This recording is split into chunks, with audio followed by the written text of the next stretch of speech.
ni responsibility en mar janyuol. To ni winjo kana wacho kacha janyuol matamore kao responsibility neno gitin sana. Actually ng'eny jonyuol to dwaga no take responsibility. Winjo kana nyisi kar kacha kane owuoye wach dhier ni janyuol ni en jatich mar sirikal.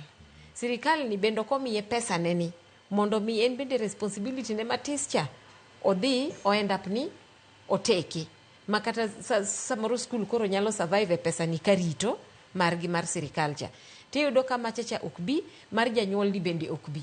Koro yudo ka janyuol ni en kama tek kabisa makata kiwacho ni gidhi gilos gi japuonj teacher bende rito to koro adwaran school nango ni these other people. Koro the truth mantiere Kenya kae en ni sirikal okosebedo very fair. Actually not even very fair, osebedo totally unfair to somo mar nyithindwa e Kenya ka. And kang'iye taneno ni koro jonyuol onego bed ni take responsibility mar mondo mi gi demand mondo mi sirikal okaw jukumu margi. Sirikal o make sure ni gin gi resources e school, sirikal ochulgi, you understand, kato create lwasi maber manyalo miyo janyuol tim tije ma pesa ne mathis monego bed ni en bende ochiwo ni oyudo kako chiwe makoro gik moko run smoothly. But that has been lacking. To so long as ni gima kamano is lacking, Cleophas, pod wadhi bedo gi chandruok gi somo mag nyithindwa, to pod wadhi neno a number of them dropping out of school.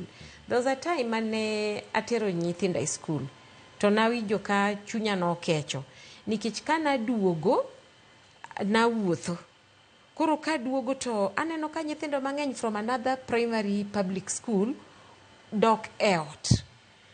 To achiel kuom mine mag nyithindo go eko en nyathine no sechopo chon koro tingo nyathine no oduoke school. To wacho ni nyari maduong' nobedo raped. Nobedo raped nikech ango, Cleophas, nyathini ne odhi e school to kochopo e school to japuonj bende riembe. Ae kodok e ot to yudo ka min gi onge, min gi no dhi manyo. In the process mar nyathini bede dala ka, iyudo ka kendo gin mo at risk. Ngima gi bende ni kama rach kaka ni winjo ka nyawadwa wacho ni nyathi koro space mar okeni school eni kind school gi ot no bende chako keto ngima gi kendo kama chielo matari kabisa.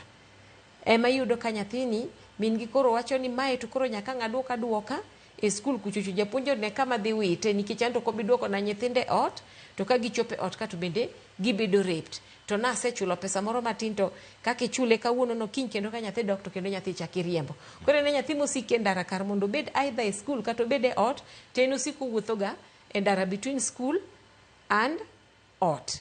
To mano bende keto nyithiwa gi e ngima gi at a very serious risk. Koro winjo ka nyisi ni en ting' mar janyuol mondo koro owuog oko onyis sirikal ni kama koro udiyowani to kwane ka koro wabro wijore. Ikono gi kanye nikech mane penjo Maureen osebedo system mano mar 8